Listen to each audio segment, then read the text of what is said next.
Namo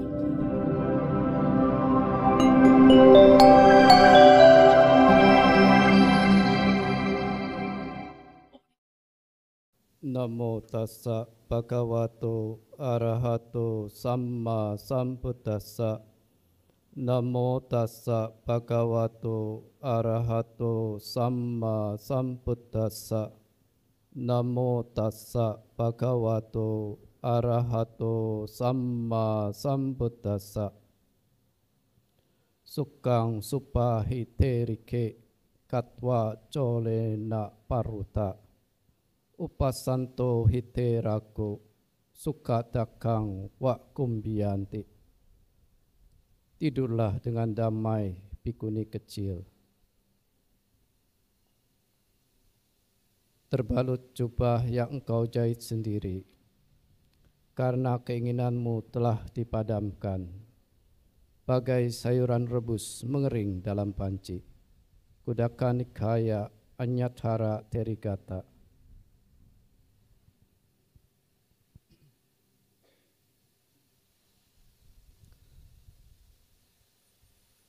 Yang saya hormati pemimpin Puja Bakti, Anumodana, kepada Rama Ramani, Ibu Bapak, Pasaka Upasika yang saya hormati, semoga semua dalam keadaan sehat, sejahtera dan bahagia.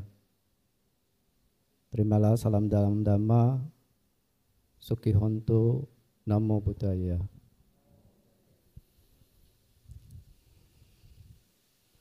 Bersenang Bante dapat hadir di tengah ibu bapak sekalian pada Puja Bakti pagi hari ini. Terlebih juga hari ini adalah masih hari besar bagi saudara kita umat muslim merayakan Idul Fitri. Kita bersenang ya semoga mereka dapat merayakan dengan sukacita dan diliputi kebahagiaan. Ibu bapak serta saudara-saudari Dhamma yang berbahagia, tentu tidak asing bagi kita untuk mengerti, memahami Dharma, di mana yang kita ingat dalam kebenaran pertama dari Cattari Arya Satchani, 4 kebenaran Arya, yaitu tentang Dukkha Arya Satcha, kebenaran Arya tentang penderitaan, ketidakpuasan, ketidaksempurnaan yang manusia alami.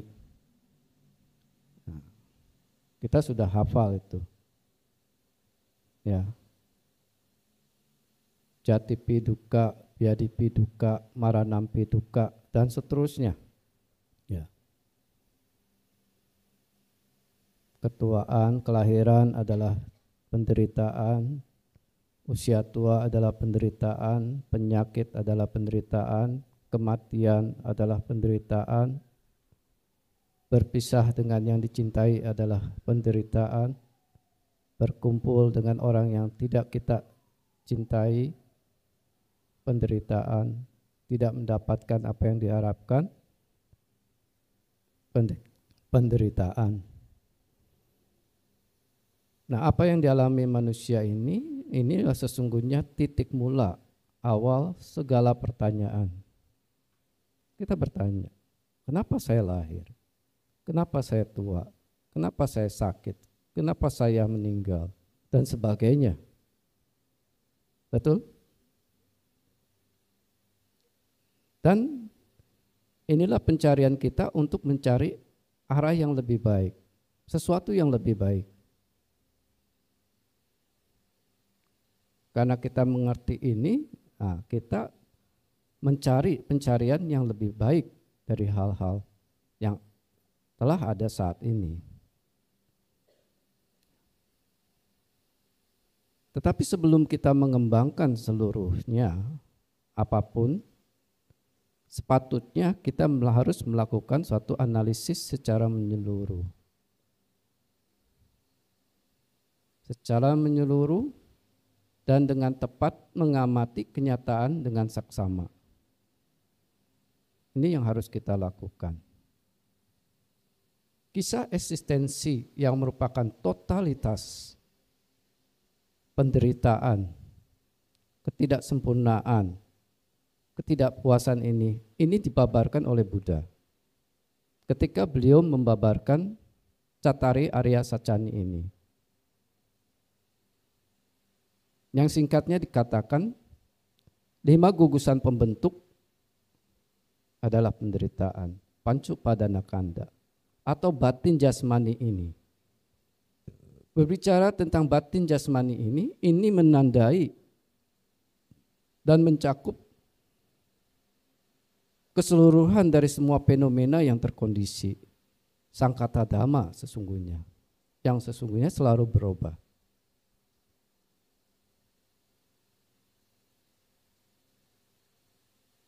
Nah, lebih lanjut, Sang Guru Agung pun memberikan instruksi pelatihan pada kita agar kita melaksanakannya dalam kehidupan kita sehari-hari. Nah, pesan Dhamma ini sering juga kita dengar dari berbagai penceramah, apakah biku, rama, ramani, atau atasilani. Ini sering di dalam Uwada Patimokkha Gata. Sabba pasa karanang kusalasu pasampada satcita paryoda panang etang budana sasananti. Tak berbuat segala keburukan, mengembangkan kebajikan, menyucikan pikiran sendiri. Inilah ajaran para Buddha. Kita sudah sangat sekali meresapi, bahkan menetapkan, mengokohkan itu dalam batin kita. Betul?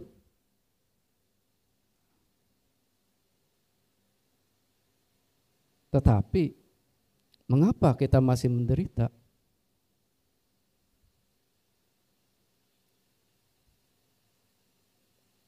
Segala keburukan muncul dalam diri kita setiap hari. Baik itu sebagai perbuatan maupun akibatnya.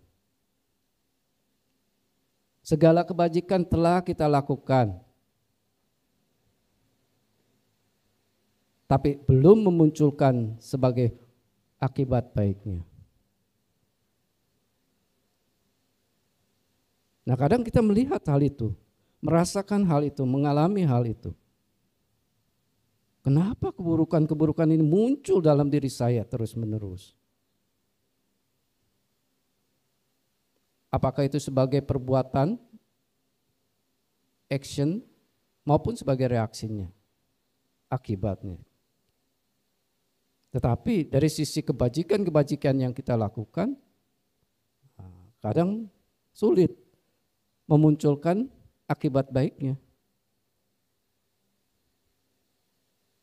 Nah, pengalaman-pengalaman ini tentu, siapa yang di sini merasa tidak jemu, tidak lelah, gemetar, kehausan, kita lelah, harus bekerja pagi, siang, malam. Apakah dalam mencukupi kebutuhan kehidupan sehari-hari kita ataupun bekerja dalam memupuk nilai-nilai bajik.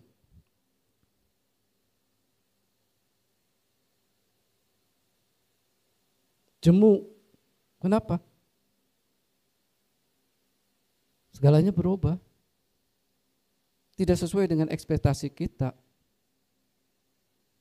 Harapan-harapan kita. Kita berencana boleh, tapi ya kan? Ada istilah kan, silakan berencana, tetapi kalau saudara kita ada yang menentukan. Kalau kita siapa yang menentukan?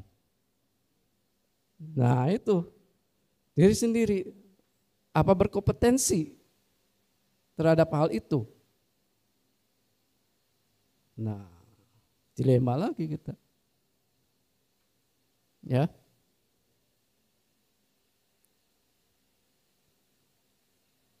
jemu karena perubahan. Itu sering kita alami, ya. Walaupun kita berbuat baik, tapi kok belum memunculkan akibat baiknya, bisa jemu nggak? Bisa loh, ya. Oleh sebab itu kan kita harus mengisi batin terus setiap minggu agar mendapatkan suatu siraman batin terus menerus agar kita kokoh. Gemetar, sudah berjuang berupaya mengumpulkan harta kekayaan sebanyak-banyaknya, tetapi ketika menjelang kematian tiba gimana? Sanggup? Tegar? Nah, cenderung mereka yang belum terlatih ya akan gemetar. Akhirnya muncul apa? Kehausan. Kehausan. Semoga saya terlahir di alam yang baik. Semoga saya lahir lagi, capek jadi manusia. Nah, ada yang lo gitu enggak? Capek saya jadi manusia. Gini lagi. Inginnya apa? Di alam surga, Bante. Nah, tapi siapa yang tahu? Ya, siapa yang tahu? Nah, ketika kita mengalami hal-hal ini, justru yang memunculkan apa? Ketidakpuasan dalam diri kita. Siapa yang hidup di sini banyak bahagianya? Ayo, ngacung. Angkat tangan. Siapa yang pengalaman hidupnya, ibu bapak yang sudah berusia lebih lanjut, mungkin merasakan banyak senangnya. Atau lebih banyak deritanya? Ya? Campur. Tapi cenderung banyak ketidakpuasannya enggak? Ya. Walaupun kita punya segalanya, muncul lagi ketidakpuasan. Ada ketidakpuasan, akhirnya kita mencari apa? Kepuasan di luar. Betul? Memuaskan kepuasan indria kita. Apakah pergi nonton, ya, lihat konser, mengecap rasa, pergi, di sana ada restoran baru, pergi, ya kan?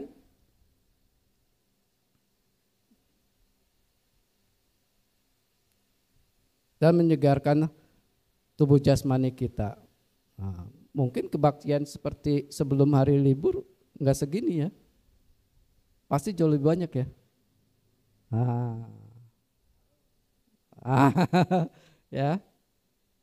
Ya tidak usah dipungkiri, memang itu hal-hal yang secara duniawi ya wajar. Bante sudah kerja susah payah, buka toko, apalagi menjelang puasa ini ramai, nggak stop. Ya setelah liburan ini ya dinikmati dong, ya kan? Masa wihara aja Bante.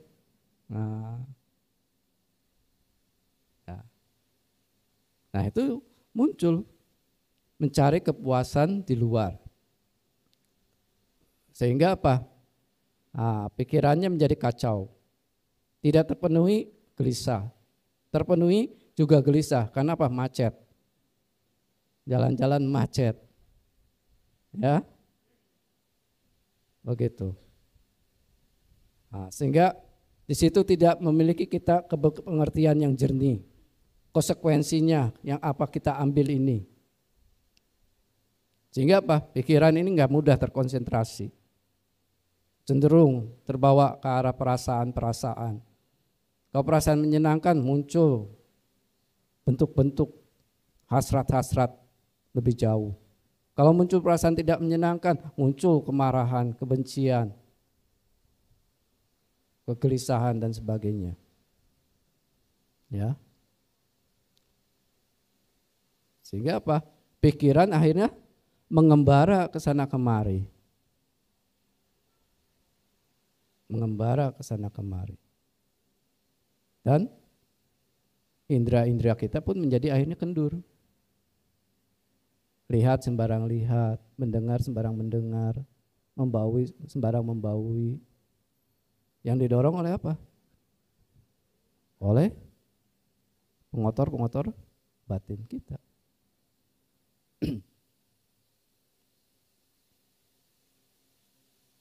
Ya.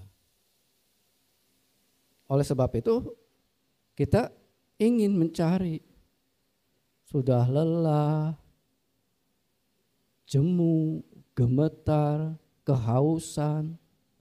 Inginnya apa? Mencari penyegaran kan?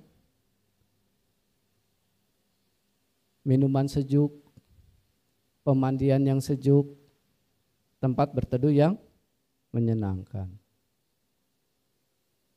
Itu kan yang kita alami, baik sebagai perumah tangga maupun biku. Apa biku nggak ada jemunya? Ada, ada jemunya, ada lelahnya, ada gemetarnya juga. Kehausannya ada nggak? Ada. Karena apa? Ya kita akui masih memiliki ya itu. Nah di dalam Majjhima Nikaya Mahāsyanada Sutta,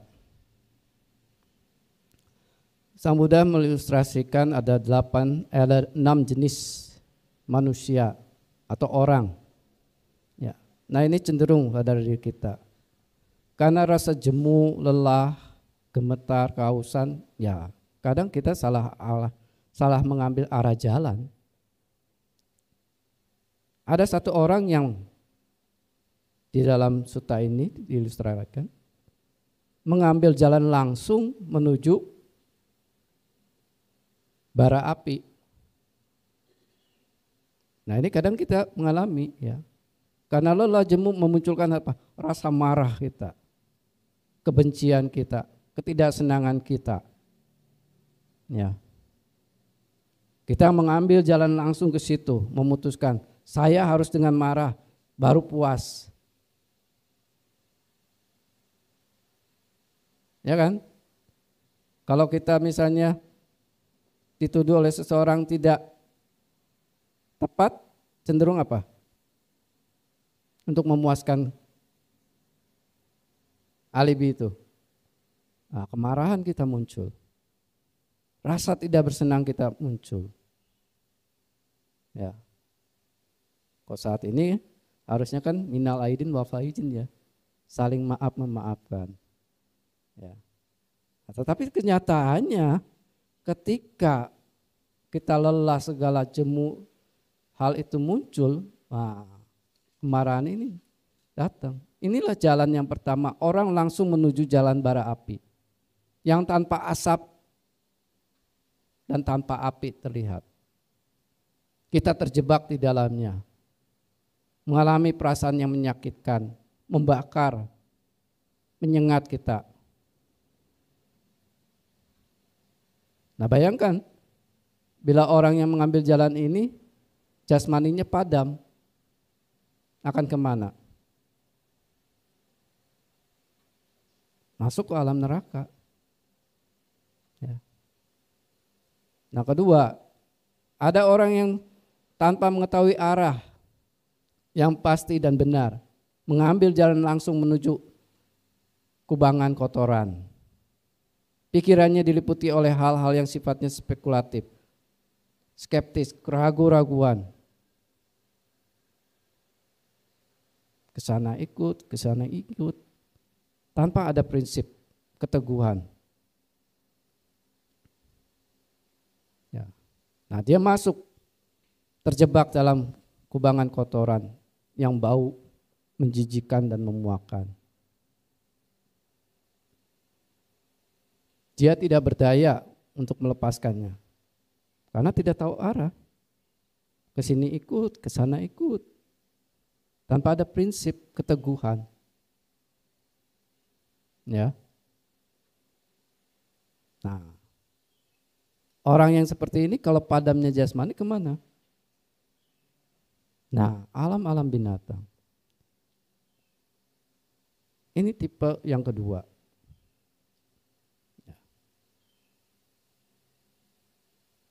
Tipe yang ketiga adalah tanpa mengetahui arah, orang ini berjalan langsung menuju sebuah tanah berkarang di mana ada sebatang pohon yang nyaris kering dengan sedikit dedaunan yang menghasilkan bayangan kecil.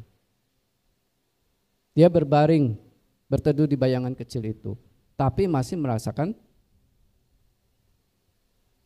panasnya terik matahari. Nah, orang ini apa? Orang yang dikuasai oleh keserakahan. Tidak memiliki landasan pijakan kebajikan yang banyak. Tadi dikatakan pergi ke tanah berkarang, artinya yang tandus. Karena apa? Karena kejemuan, lelah, gemetar dalam kehidupan ini, ya larinya mengarah pada pengejaran nafsu indriawi, keserakahannya dikembangkan. Sehingga ketika padam jasmani, ya orang yang dikuasai oleh keserakahan lahir di mana? Nah, di alam-alam peta. Yang dikatakan ya dia pergi ke tanah yang tandus dengan sebatang pohon yang nyaris kering, dengan dahan yang kecil dan daun-daun yang sedikit, menghasilkan bayangan sedikit, dan masih mengalami rasa haus, lapar, dan sakit.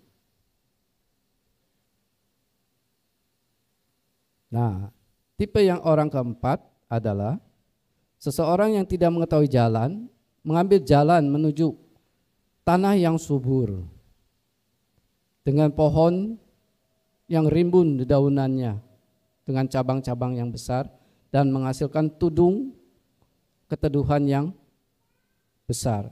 Nah, seperti saat ini ya. Udah panas kan? Ya. Spoi-spoi. Ya. Sejuk. Nah.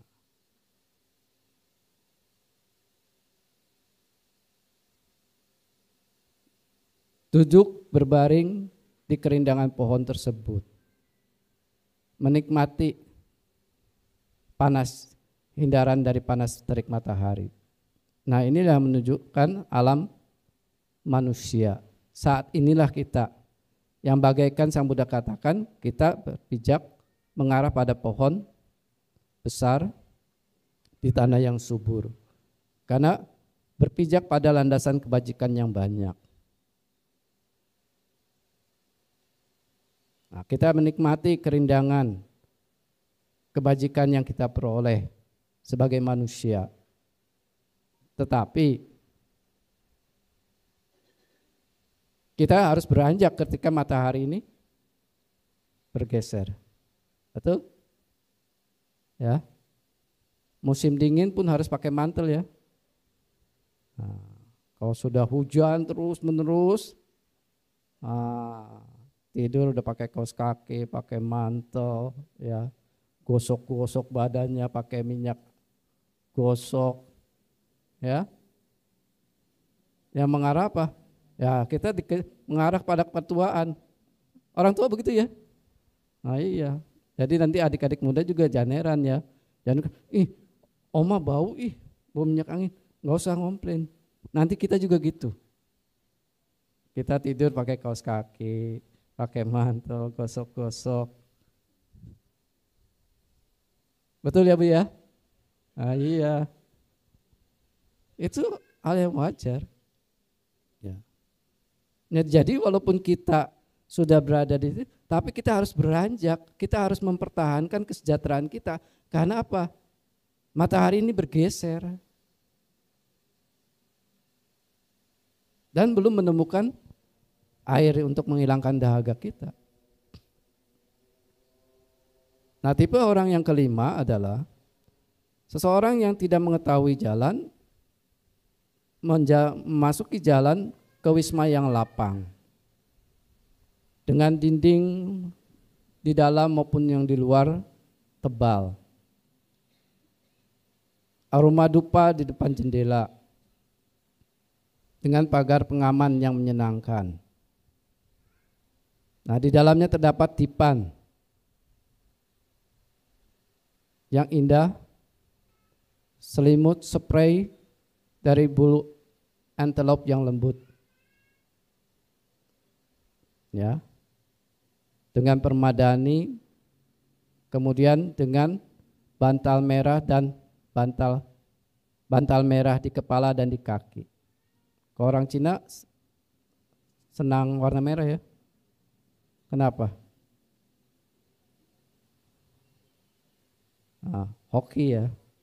Hoki ya. Tidurnya di bantal merah dan alas kaki, bantal kaki yang merah. Artinya apa? Berpijaknya pada hal-hal yang baik terus. Dan memiliki pemikiran yang baik-baik terus. Nah, itu diilustrasikan sebagai apa? Orang yang memiliki pemikiran-pemikiran yang luhur. Yang memiliki nilai-nilai bajik yang besar. Nah, sehingga padamnya jasmani ini dia akan menuju pada alam kebahagiaan, alam surga. Di mana istana ini terbentuk karena memang bukan secara kenyataan bangunan fisik seperti sekarang. Tapi memang itu hasil dari bentukan kebajikan kita. Kita berdiam di dalam mahkota kebajikan kita, menikmati dengan sepenuhnya. Nah, tetapi masih belum menemukan air penghilang dahaga. Ya, karena apa? Ya, itu. Nah, orang yang keenam adalah orang yang setelah bertemu dengan pengelana yang berpengalaman, yang menunjukkan ini loh jalan yang benar. Jalan menuju kolam teratai yang airnya jernih, menyejukkan, bersih, dan menyegarkan.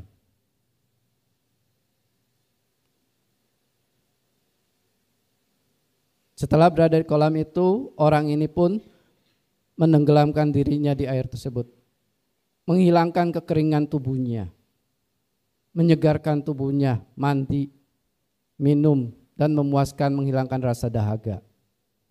Nah, setelah berpuas, di pinggiran kolam yang mulus, yang lembut, terdapat hutan rindang yang teduh, dan dia berbaring di sana. Nah, ini adalah orang-orang yang setelah mengerti ajaran Sang Tathagata, Sang Buddha, berupaya untuk menapaki jalan ini. Baik itu sebagai perumah tangga atau sebagai seorang pabajita.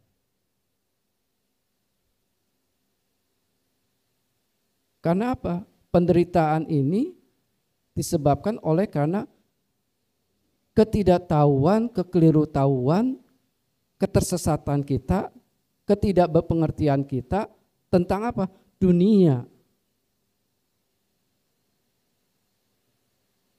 Alam semesta ini dan batin jasmani ini.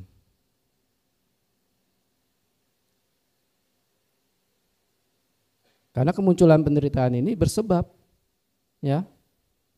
Apa bersebabnya? Satu, karena berkondisi. Apa itu kondisi? Segala perpaduan unsur-unsur yang mengalami proses.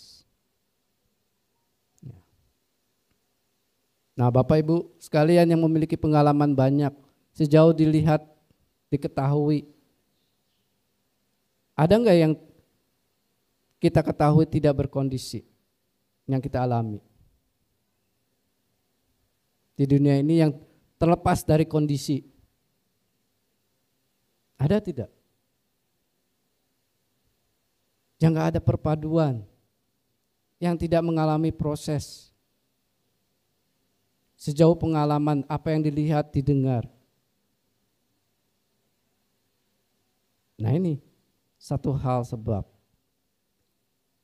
Kemunculan penderitaan karena bersebab. Satu, berkondisi. Sangkata dhamma. Kita sangkata dhamma. Gedung ini sangkata dhamma. Dan masalah yang sedang dibangun sangkata dhamma, yang merupakan segala perpaduan unsur-unsur yang mengalami proses, yang memiliki 3 karakteristik, yaitu upado panyayati, kemunculan bersebabnya terlihat. Nah, ini kita kadang tidak merenungkan, kita hanya tahu muncul, ya kan?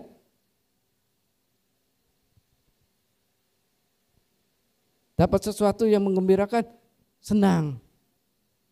Tidak lagi berpikir bahwa ini kemunculannya bersebab. Apa gedung ini tiba-tiba muncul? Bersebab tidak? Bersebab. Karena apa? Ada dhamma salah yang rusak. Betul?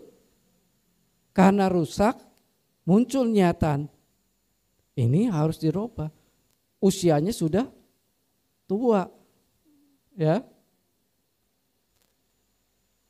Agar menimbulkan kenyamanan, kena hancurkan. Ya. Nah, dari sisi kehancuran ini memunculkan apa? Kemunculan yang bersebab, muncul dari niatan, mulai kita sepakat membangun kembali. Ya kan? Nah, jadi karakteristik yang pertama dari sangkata itu adalah upado panyayati, kemunculan bersebab harus terlihat.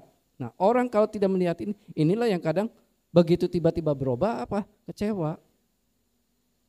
Timbul rasa senang tanpa menyadari kemunculan bersebabnya, perasaan senang itu tiba-tiba padam, kecewa tidak? Kecewa, itulah yang sering kita rasakan, kita alami. Karena apa? Kita tidak menaruh perhatian kita pada sebab-sebab kemunculan dari hal tersebut. Nah, kita harus mampu dapat melihat itu. Ya. Apa tiba-tiba sakit? Kok sakit? Cenderung kita marah kan? Tidak senang, sedih. Sehingga kita apa?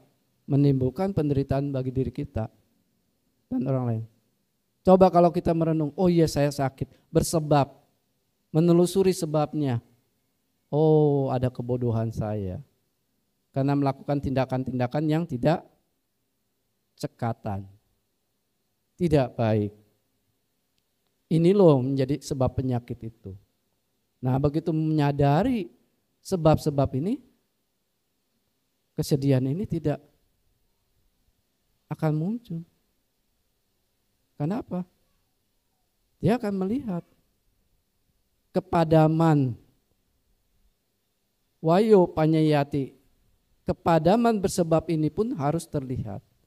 Kalau sebab-sebab yang memunculkan itu padam enggak sakitnya? Padam. Nah, tetapi tidak hanya pada aspek penderitaan saja. Ketika timbul perasaan tadi senang pun harus dimuncul. Oh, ini muncul rasa bahagia. Ini bersebab. Oh, karena ini saya telah membuatkan sebab-sebab yang mengkondisikan kebahagiaan ini muncul. Apa? Oh, saya memiliki sikap yang baik, sila saya baik. Nah, semua dilihat. Ada kebajikan yang muncul pada diri saya. Nah, ketika merenungkan hal itu, kita menyadari bahwa rasa bahagia ini bersebab. Kalau bersebab, bisa kalau kondisi-kondisinya ini padam, kebahagiaan pun akan padam. Jadi apa? Kita dianjurkan apa? Menjaga, merawatnya, mempertahankannya. Nah, ini kan dalam salah satu daya upaya benar kan itu kan. Kebaikan ini harus dipertahankan, dikembangkan. Nah, jadi karakteristik kedua adalah kepadaman bersyarat ini pun terlihat. Ya. Jadi kita harus juga melihat. Sehingga begitu padam tidak kecewa. Karena menyadari sebab-sebabnya sudah padam. Kita lagi makan enak, 1 suap, 2 suap, 3 suap. Kondisi berlangsungnya kan senang ya. Tahu, oh ada makanan enak, pesen tadi kondisinya mesen, ada duit, tenang. Datang makanan, muncul makanan kan, bahagia. Bisa padam enggak? Bisa. Kalau makanan ini ya habis, padam enggak? Padam. Bahagianya ada enggak? Hilang. Ya. Nah, yang ketiga, karakteristik ketiga adalah titasa anyatatang panyayati. Perubahan bersebab itu sedang berlangsung juga harus terlihat. Nah, apakah ketika lagi berlangsung ini perubahannya ke arah yang sifatnya progres, kemajuan, atau kemunduran? Ini harus dipahami. Ketika kita senang, terus kita melekat, mengejar kepuasan kesana kemari, nah begitu padam, apa akibatnya? Karena ada kelekatan, kecewa. Jadi perubahan ketika dalam progres ini kita tahu, oh muncul pengondisian-pengondisian lain. Apakah itu dari dalam diri kita maupun dari luar. Yang mengakibatkan sesuatu yang tadi muncul ini mengalami kepadaman. Nah, progresnya ini apa? Nah, kita terlihat. Nah, inilah yang kenapa kita menderita, karena tidak memunculkan ini. Kemampuan diri kita ini untuk apa? Melihat kemunculan bersebab ini, melihat kepadaman bersebab ini, dan perubahan bersebab ini berlangsung pun kita harus bisa lihat kemana saya membangun gedung ini sedang berlangsung, ya kan? Kalau tidak diperhatikan, dibiarkan aja tukang semaunya, yakin akan menjadi gedung yang baik, yang indah? Komplain udah nggak bisa, sudah jadi, apa mau dihancurkan lagi? Biaya lagi, ya. Jadi kita harus mengamati dalam proses perubahan gedung ini dari tidak ada menjadi ada. Nah, dilihat oleh semua warga Wihara Siripada ini, sehingga kita menilai, oh ini loh bahagianya perjuangan kita membangun suatu tempat yang baik. Ini loh perjuangannya bagaimana saya meraih kesuksesan ini. Ini loh bagaimana saya dapat menjadi seseorang yang baik seperti yang diharapkan.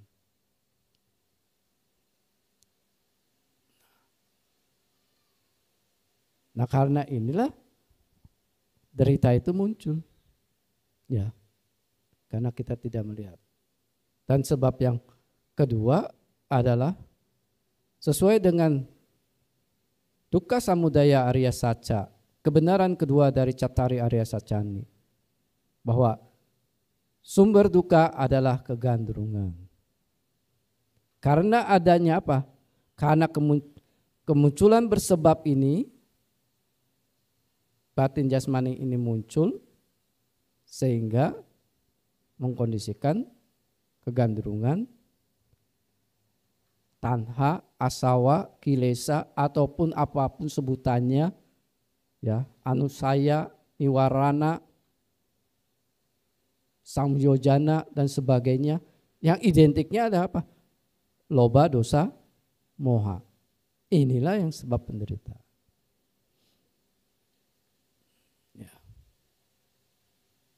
Nah, kalau sangkata dhamma bisa kita hancurkan enggak? Bisa tidak? Kita sudah eksis, lahir, bisa enggak kita hancurkan? Tidak ya. Justru karena keeksisan ini munculnya apa? Loba, dosa, moha. Ini yang jadi hal yang menjadi PR kita. Ada sebuah perumpamaan, diikat bersama seekor lembu hitam dan seekor lembu putih. Mereka diikat bersama. Si lembu hitam tidak mencengkram yang putih tidak mencengkram yang hitam. Alih-alih hanya kuk yang menyebabkan mereka bersama, terikat bersama.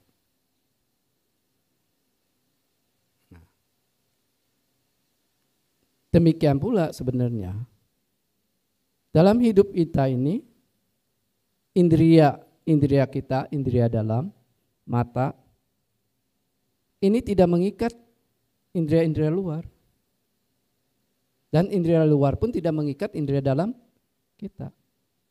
Alih-alih yang menyebabkan kita menderita adalah belenggu munculnya hasrat, keinginan.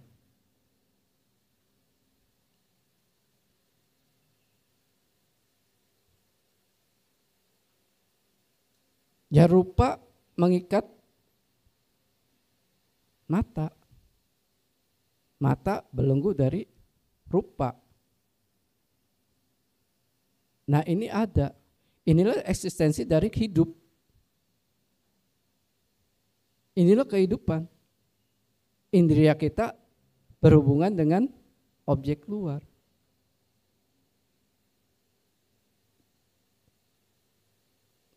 Tanpa memengaruhi landasan ini, yang menjadi problem penderitaan adalah belenggu atau hasrat itu. Nah, kenapa digambarkan bahwa indera dalam kita ini hitam, indera luar ini putih? Kita kecenderungannya kalau indera kita hitam, gelap, kita cenderung mencari apa?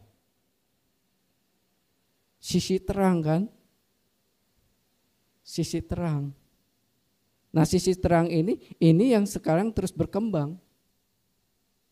Bahkan ilmu pengetahuan pun terus mengkaji sisi luar ini. Tapi problem yang menjadi masalah adalah sisi gelap spiritual kita, yaitu indera dalam kita.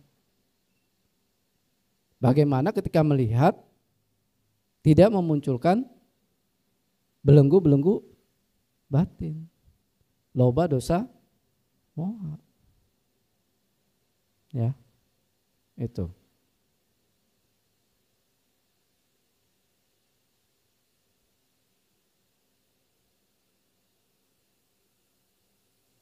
Pohon bodi bergetah tidak? Pohon bodi. Dia termasuk pohon bergetah tidak? Termasuk pohon bergetah tidak? Pohon bodi. Pohon beringin, kalau kita kapak berkali-kali akan keluar apa? Getahnya kan? Getah karetnya kan? Nah, demikian pula ketika kita kontak indera, muncul perasaan menyenangkan atau tidak menyenangkan, saat itu kita seperti orang dikapak. Dengan sendirinya apa? Muncul lereran getah tersebut. Ya. Tapi bayangkan kalau pohon bodinya ini tua, kering, tidak bergetah dan tidak menghasilkan getah lagi, dikapak berkali-kali muncul enggak? Karena apa? Karena tidak bergetah. Demikian pula ketika kita batin ini tidak lagi mengandung leleran, bocoran. Nah, istilah asawa ini ya. Asawa kenapa dari perumpamaan pohon bergetah inilah muncul istilah leleran. Karena begitu dikapak, pohon yang bergetah muda, apakah di daunnya dipetik pun akan kelihatan ada getah. Ya, demikian pula ketika indria kita pun bila tidak terjaga, muncul ketertarikan pada, jijik kepada, hayalan-hayalan terpada ya, pada apapun. Kemudian kita tidak menolaknya, artinya kita menangkapnya, mencengkramnya.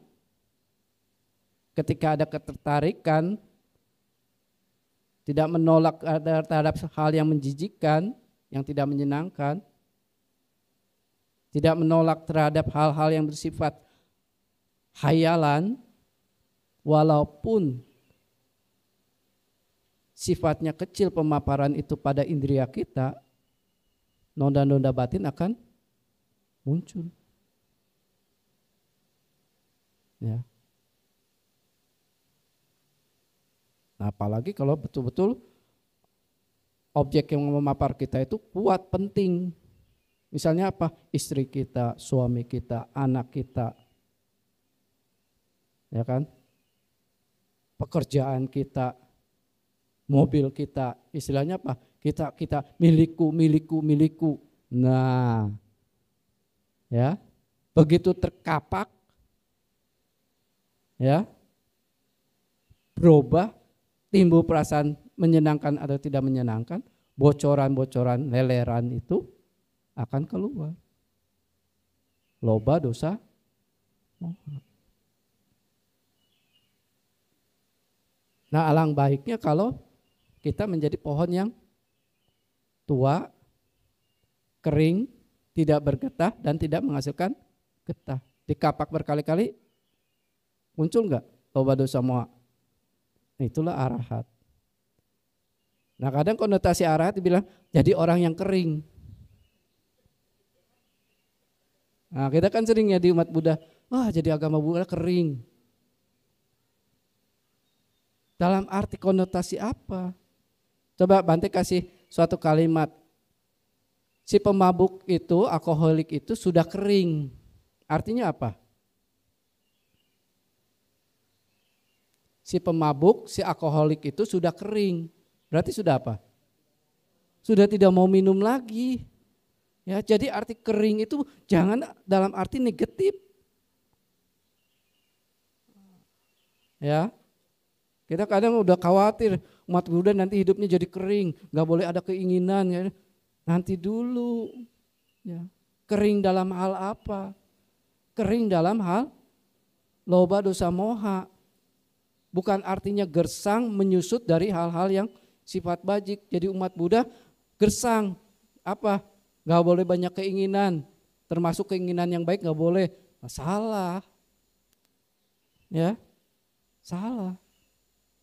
Jadi kata kering di sini bukan arti gersang atau menyusut. Tapi apa? Tidak ada noda-noda. Tidak lagi memiliki lereran bocoran itu.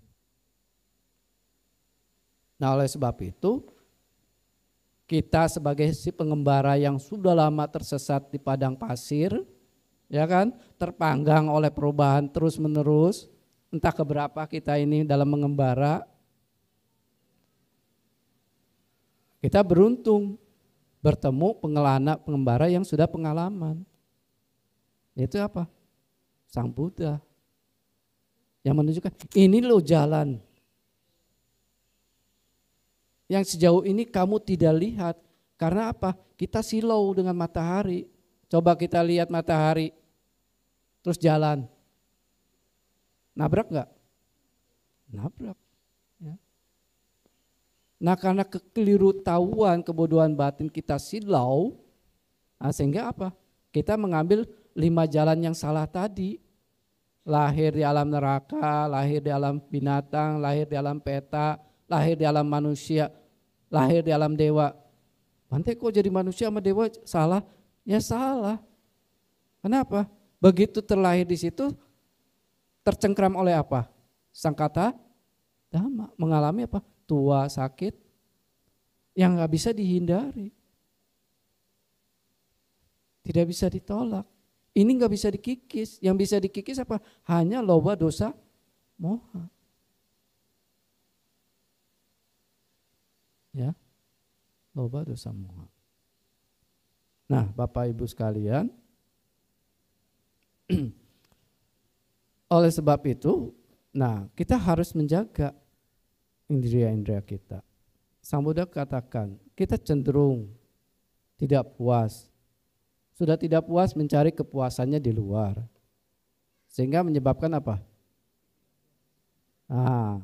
Menyebabkan kita tidak puas, menjadi pikiran kita kacau, ya kan?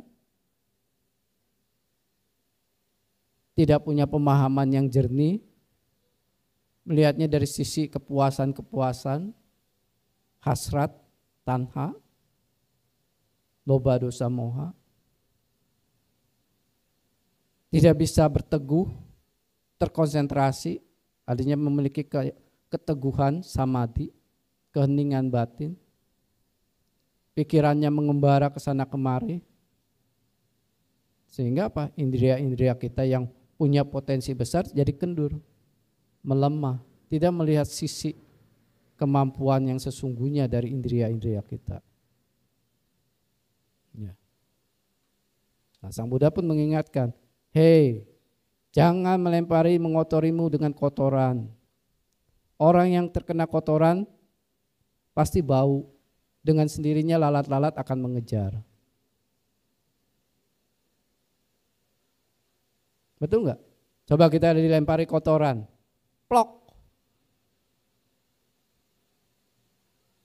Bau nggak? Bau. Kalau bau yang datang apa? Lalat-lalat. Ya. Nah, apa maksud perumpamaan ini? Abija ko biku katuyang. Keserakahan nafsu inilah kotoran. Biapado amagando. Bau busuk adalah kebencian. Karena cenderung apa? Begitu hasrat ini tidak terpenuhi, tidak terpuaskan, munculnya apa? Rasa tidak senang dengan sendirinya, menolak, tidak ingin. Katakan kan kita sering diingatkan hanya dua keinginan, mendapat, menolak. Nah, sehingga apa?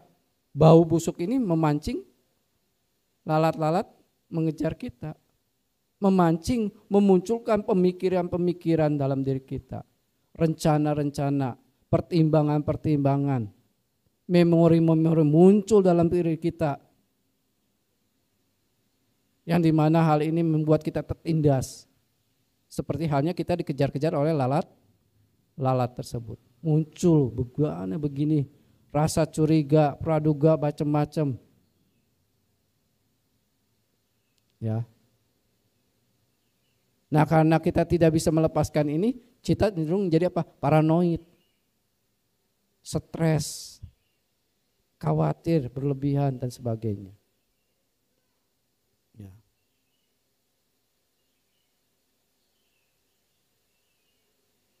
Kita ingin terlepas dari pemikiran-pemikiran ini, lalat-lalat ini. Memaksakan diri memasuki keheningan, berlatih. Tapi mustahil. Sejauh apa? Sejauh noda-noda batin ini belum dicabut. Belum dikondisikan. Dengan tadi mengerti. Wayo panyati, upado panyati, wayo panyati, titasa anyatatang panyati. Oh, munculnya loba dosa moha ini bersebab. Kepadamannya pun bersebab. Dan ketika berlangsungnya pun bersebab. Nah, karena bersebab hal ini karena sebab-sebabnya buruk, negatif, berarti kita harus membuat apa? Sebab-sebab yang bajik. Yang meniadakan secara benar loba dosa moha ini tidak muncul. Memunculkan pemikiran-pemikiran yang sifatnya bajik, nilai-nilai luhur, sehingga apa? Pikiran ini enggak lari ke arah yang sifat serakah, kebencian, kebodohan batin, karena kita mengupayakan setiap saat melihat memunculkan hal bajik. nilai luhur. Apakah melalui mata, telinga, hidung, dan indera-indera lainnya. Nah inilah yang dikatakan. Ya. Nah, Sang Buddha mengatakan itu. Ya, lalat-lalat ketika pikiran-pikiran dikuasai nafsu, dia akan mengejar. Karena apa? Karena indrianya tidak terkendali dan mata dan telinganya tidak terjaga. Ya, agutang cakusotasming indriesu asang wutang makika nupatisanti sangkappa raganisita. Pemikiran-pemikiran yang nafsu ini akan muncul seperti lalat-lalat. Karena apa? Indria-indria ini, mata dan telinga ini tidak terjaga. Dan organ-organ indera lainnya tidak terkendali. Tapi ketika yeca silena sampana panyayu pasameratha sukang upasanta sukang senti na sayit tuana makikati. Ketika seseorang memiliki moralitas yang sempurna, bersenang dalam kebijaksanaan dan keheningan samadhi, orang ini hidup dengan damai karena telah menghancurkan lalat-lalat tersebut. Nah, jadi kuncinya kita harus menjaga pemikiran-pemikiran kita ke arah pemikiran-pemikiran yang sifatnya bajik dan luhur. Sehingga saat itulah noda-noda pengotor batin yang menyebabkan penderitaan kita itu tidak akan singgah pada diri kita. Itulah kuncinya pelatihan ini. Nah, semoga Bapak Ibu sekalian dapat berlatih dengan instruksi-instruksi dari Sang Guru Agung dengan baik. Ya, semoga kita memiliki semangat ketahanan dan terus mengupayakan nilai-nilai bajik dan nilai-nilai luhur berkembang pada diri kita. Seperti kita melihat saat ini proses berlangsungnya Dhammasala Vihara Siripada ini terbentuk, seperti itulah kita harus mengamati perkembangan batin kita setiap saat dalam kehidupan sehari-hari. Sabbe satta bhavantu sukhitata, semoga semua makhluk berbahagia.